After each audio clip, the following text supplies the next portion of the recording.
Oke, sekarang kita selesaikan yang kemarin belum selesai. Ini tinggal sedikit.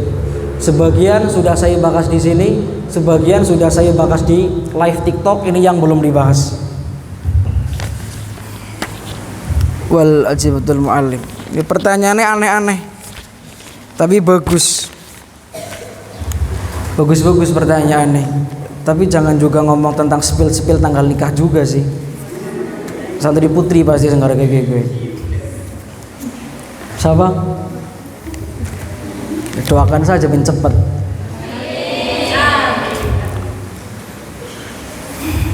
Oke, pertanyaannya. Assalamualaikum warahmatullahi wabarakatuh. Punten Tat mau bertanya, jika kita mempunyai qada salat, bolehkah dibayar qada setelah ba'da subuh? Boleh. Keterangannya terdapat dalam kitab Fathul Qorib karangan Muhammad bin Qasim Al-Khazi. Keterangannya demikian. Wa khamsatu awqatin la yusalla fiha illa salatun laha sababun.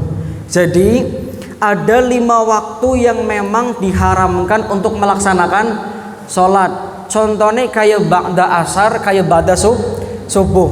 Tapi itu maksudnya yang diharamkan adalah sholat sunnah mutlak. Kalau sholat sunnah yang dzatus sabab, yang mempunyai sebab, itu diperbolehkan. Contoh, ada orang yang ba'da asar, ada orang meninggal. Boleh enggak ketika kita sudah selesai sholat asar kita menyolati jenazah? Boleh, karena sholat jenazah itu sholat sunnah sholat yang dzatus sabab. Tuh. Contoh yang kedua, istisqo, sholat minta hujan. Itu kan dzatus sabab. Jadi yang tidak diperkenankan itu sholat sunnah yang mutlak. Tidak ada angin, tidak ada hujan, tiba-tiba kita niat usolli sholat ba'diyah asar. Haram gak itu? Haram. Itu gak boleh. Atau mungkin setelah kita sholat asar ada gerhana. Boleh gak kita sholat gerhana kusuf? Boleh. Karena adanya gerhana itu namanya sholat dzatus sabab. Jadi boleh. Nah, ketika ada orang yang meninggalkan sholat wajib, ya kan, karena tertidur, udzur misalkan, boleh nggak diqodho ba'da subuh? Jawabannya boleh, karena qodho sholat itu dzatus sabab atau mempunyai sebab lah itu. Jadi sholat sunnah itu dibagi 2. Ada sholat sunnah yang dzatus sabab, ada sholat sunnah yang dzatul muaqqat. Yang dzatus sabab itu yang mempunyai sebab. Karena misalkan masuk ke masjid, tahiyatul masjid, minta hujan, istisqa, karena gerhana, sholat kusuf, itu namanya sholat dzatus sabab. Bagian yang kedua, sholat sunnah yang dzatul muaqqat, yang mempunyai waktu. Contoh, sholat sunnah duha, waktunya kapan? Pagi kan? Boleh nggak sholat duha di sore hari? Nggak boleh.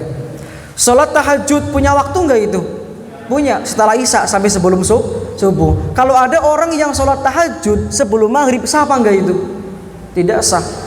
Karena itu sholat duha, sholat tahajud, sholat witir namanya sholat sunnah yang dzatul muaqqat. Perbedaannya apa? Kalau sholat sunnah yang dzatul muaqqat itu ketika ditinggalkan maka sunnah untuk diqodho. Kayak misalkan ada orang yang sholat tarawih dzatul muaqqat ya, karena punya waktu. Suatu ketika di pertengahan Ramadan kita meninggalkan sholat tarawih, besoknya kita bangun, boleh nggak diqodho sholat tarawihnya? Boleh, karena sholat tarawih itu masuk kepada sholat sunnah yang dzatul muaqqat, yang punya waktu. Nah itu. Misalkan di sini santrinya semuanya rajin untuk melaksanakan sholat tahajudan semuanya. Lah suatu ketika kalian nggak tahajudan, boleh nggak ba'da subuh tahajudan diqodho? Boleh, karena tahajudan itu sholat sunnah yang sifatnya dzatul muaqqat, yang punya waktu. Begitu. Jadi kayak misalkan Akmal, dia rajin sholat sunnah duha, tapi di suatu kesempatan, suatu waktu dia tidak sholat duha karena misalkan udzur sesuatu. Boleh nggak di sore hari dia qodho duha? Boleh, karena duha itu dzatul muaqqat. Tapi kalau dzatus sabab ketika ditinggalkan maka tidak ada sunnah untuk mengqodhonya. Contoh istisqa. Kalau ada orang ketinggalan istisqa, ada sudah selesai istisqonya, itu nggak bisa diqodho. Atau misalkan ada orang yang menjumpai gerhana, kok tidak sempat sholat gerhana, gerhananya selesai, sunnah nggak diqodho? Tidak, karena gerhana sholat sunnah gak sabab. Paham ya? Oke. Apa hukumnya berpacaran syariat?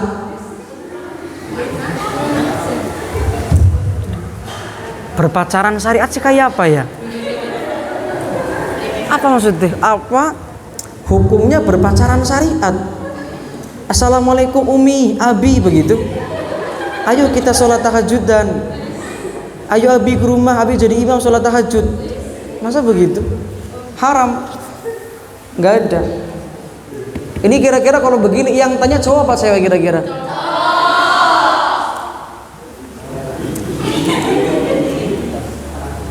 Ada nggak pacaran syariat? Ya nggak ada. Yang ada itu ta'arufan. Kalian ketika suka sama perempuan datang ke rumahnya, sampaikan ke orang tuanya, Pak, Bu, saya suka anak bapak sama ibu, saya mau melamarnya, begitu. Itu jagoan namanya, jantan, lanang. Datang dong, bukan ditembak pacaran. Pokoknya stay halal, gak boleh pacaran. Itu santri Darussalam Karangpucung, begitu. Semoga yang pacaran putus, amin. Iya, Ustadz ibu orang pacaran kan, datang ke orang tuanya ngomong, Ma, Pak, saya suka sama anaknya, boleh nggak saya nanti mau melamarnya, begitu dong. Jadi santri, pede saja. Jadi nggak ada ya pacaran-pacaran syariat ya, nggak ada itu. Bahkan sering saya sampaikan ketika chattingan dengan lawan jenis, chattingan loh, nggak teleponan, enggak.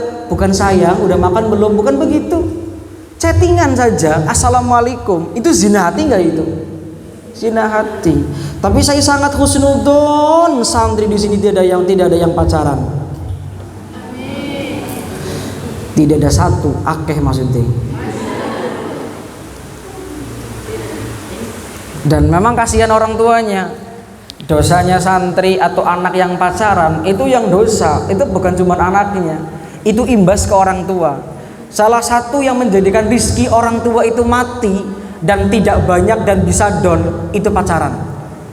Semakin kita banyak berbuat maksiat, semakin banyak juga orang tua kita itu susah. Yakin dan percaya sama saya itu. Semakin kita soleh, semakin orang tua kita gampang rezekinya. Jadi kalau kemudian rezeki orang tua kita down, coba ngaca, saya punya pacar atau tidak. Kalau kita punya pacar, jangan-jangan gara-gara saya pacaran rezeki orang tuanya kurang. Karena itu apa jawabannya? Putuskan sekarang juga. Itu begitu. Siap diputuskan? Siap. Siap nikah masal? Oke. Apa saja amalan yang dapat dilakukan saat sedang haid di bulan Muharram? Oh banyak. Dalilnya dalam kitab Nihayatul Zen, halaman 69 kalau saya tidak salah. Wa nukila an ba'dil afadil fi yaumi asyura isna asyara amalan. Yang dilakukan kesunahan-kesunahan yang terdapat dalam bulan Muharram itu ada 12. Yang pertama sholat. Bisa nggak orang haid melakukan sholat? Nggak bisa. Sholat nggak bisa. Yang kedua saum. Boleh nggak orang haid puasa? Orang haid puasa ya benar. Boleh nggak itu? Oke. Yang ketiga sodako bisa? Yang ketiga ketok kuku bisa? Boleh, nggak apa-apa. Yang keempat ziarah sama teman, silaturahim bisa? Yang keempat membaca Al-Ikhlas 1000 kali bisa? Bisa, tapi diniatkan sebagai zikir, jangan membaca Quran. Yang selanjutnya ziarah kepada kiai, kepada ulama bisa? Sowan ke guru? Bisa. Terus ikhtisal, mandi suruh bisa? Mandi suruh nggak bisa, lagi junub. Kayak perempuan haid wudhu, haram gak itu? Haram. Itu sesuai yang telah dijelaskan oleh Ustadz Alvin. Endi wonge kae sing ngisi jomblo bae uripe. Sing ngomong wis kok ajeng ngiti sapa-sapa nggih santri putri aman begitu wis. Ya enggak apa-apa kan? Kalau secara syariat emang ada larangannya guru dengan murid begitu. Ya udah, yang penting jangan kayak yang di Lumajang itu nikah di rumah tidak ada wali, tidak ada saksi, sesat nggak begitu. Tapi kan beliau bukan seperti itu, solih dan penyayang. Cuman kalah ganteng koronyong. Hukum mengamalkan al-jabar ketika kita disakiti oleh seseorang. Aduh, iya bener. Ini ada ini korban TikTok tadi. Iya memang seperti itu. Al-jabar itu salah satu, itu bisa itu untuk, tapi jangan yang seperti ini. Saya punya banyak amalan kok agar lawan jenis itu tunduk sama kita. Pengen yang putra. Termasuk surat Yusuf kan, itu yang sering dijadikan yang FYP di TikTok begitu. Tapi janganlah ngapain. Angger santri putra bisa ngaji baca kitab kuning itu ya sudah gagah luar biasa. Caranya yang begitu. Jika ada orang meninggal dalam keadaan haid, itu bagaimana hukumnya? Maksudnya? Ya meninggal aja, nggak apa meninggal aja udah. Apa pertanyaannya ini? Jika ada orang meninggal dalam keadaan haid, itu bagaimana hukumnya? Meninggal aja udah selesai, ngapain? Apa yang ditanyakan ini? Oh maksudnya mandinya. Itu mandinya maksudnya mau didouble. Orang mati wajib mandi nggak? Orang haid wajib mandi nggak? Oh ini maksudnya kayaknya ini, itu mandinya cukup sekali apa dua? Jawabannya berapa kali? 1. Anda ngentut, Anda nguyuh, Anda ngising, Anda udunya 10 apa 1? Sesimpel itu. Ini pertanyaan ini pan ya sudah. Apa hukumnya membaca Al-Fatihah saat sholat berjamaah tapi membacanya mendahului imam? Makruh saja, tidak batal, makruh saja. Allahu Akbar, imamnya lagi diam, baca iftitah. Kalian di sini baca Al-Fatihah, Bismillahirrahmanirrahim, Alhamdulillahirabbil alamin, Arrahmanirrahim. Itu enggak apa-apa, makruh saja, tidak batal. Paham ya? Apa hukumnya melakukan hal haram dalam keadaan kepepet? Enggak apa-apa. Qaidahnya ad-daruratu tubihul mahdurat. Dalilnya itu, sesuatu yang darurat itu memperbolehkan perkara yang diharam. Contoh, makan babi boleh enggak itu? Enggak. Kalau makan anjing boleh. Kalau makan teman sendiri? Tambah enggak boleh nikung ya. Oke. Sekarang kalian itu ada di hutan. Laparnya luar biasa dan kalau tidak makan kalian mati. Cuman ada satu makanan, itu daging babi. Makan atau mati? Makan tuh daging babi. Cuman memang makannya jangan berlebihan, sesuai kadar, hanya untuk ganjel. Kalau makannya over sampai kenyang, itu sudah dianggap haram. Jadi bolehnya sampai mana? Hanya sampai menolong agar kita tidak mati. Nah itu. Jadi itu darurat. Bahkan begini, saya pernah dapat pertanyaan begini. Seandainya kita jadi sopir, kita bawa 20 penumpang, ada di satu jalan. Kanan kiri ada jurang, kanan kiri jurang. Di depan kita ada tukang bakso. Lah remnya belum. Itu kita tabrak tukang bakso atau suka nyemplung ke kanan kiri ke jurang? Kalau mau 20 orang ini selamat, tabrak tuh tukang bakso. Tapi kalau misalkan tukang baksonya pengen selamat, kita ke jurang, maka pilih yang mana?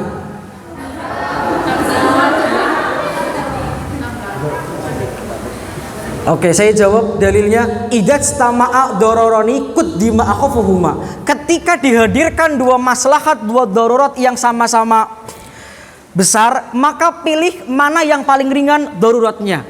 Jadi jawabannya jegur ke jurang apa tabrak tukang bakso?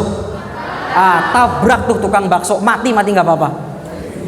Itu begitu, dalilnya ada itu. Idzat tama'a dararani quddima akhafuhuma. Ketika kita dihadirkan dua darurat, maka pilihlah darurat yang paling sedikit. Jadi kalau saya pilihnya ke jurang, yang mati berapa?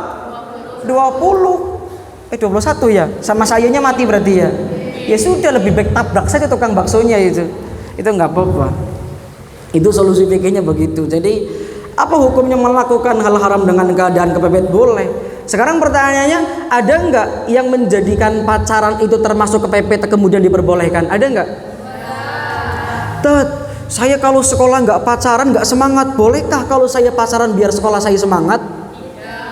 Bisa. Pengen semangat ya Teman aja itu, jangan pacaran. Tapi dulu saya pas MTS ya begitu itu. Saya semangat karena saya pernah suka dengan yang satu kelas. Ya, tapi kan dulu beberapa tahun yang lalu, ya masih MTS kelas 1 begitu.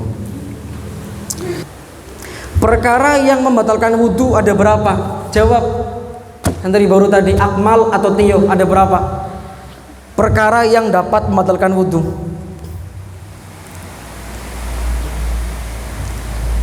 Jawab, Fadlan, ada berapa?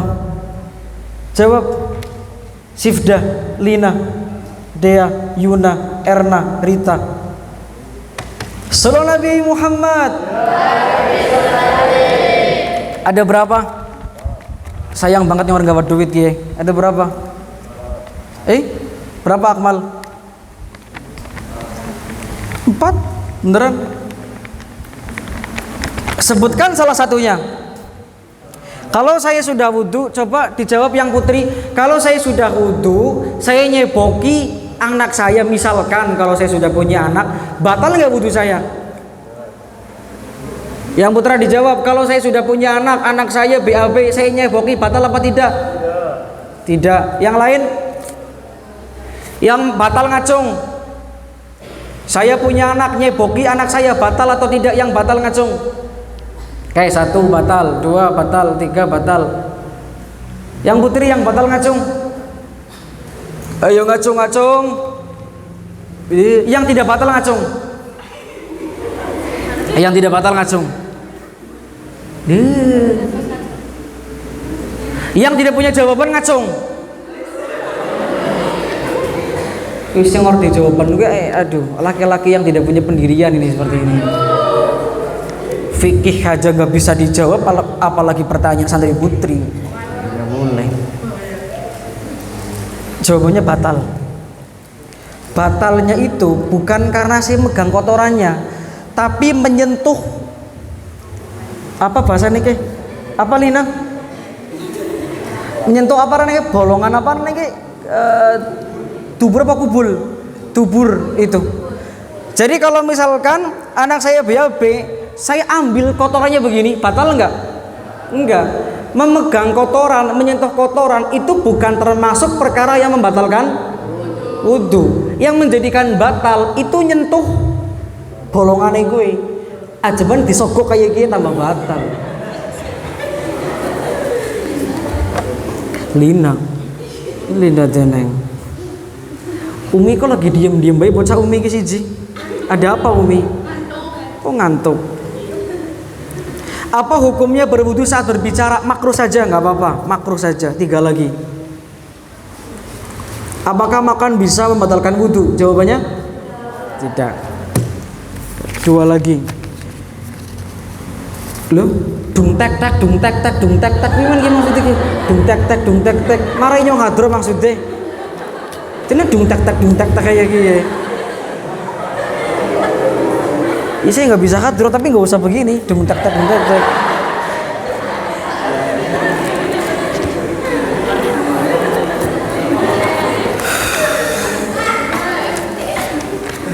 Cakhodam. Wassallallahu ala sayyidina Muhammad walhamdulillahirabbil. Assalamualaikum warahmatullahi wabarakatuh.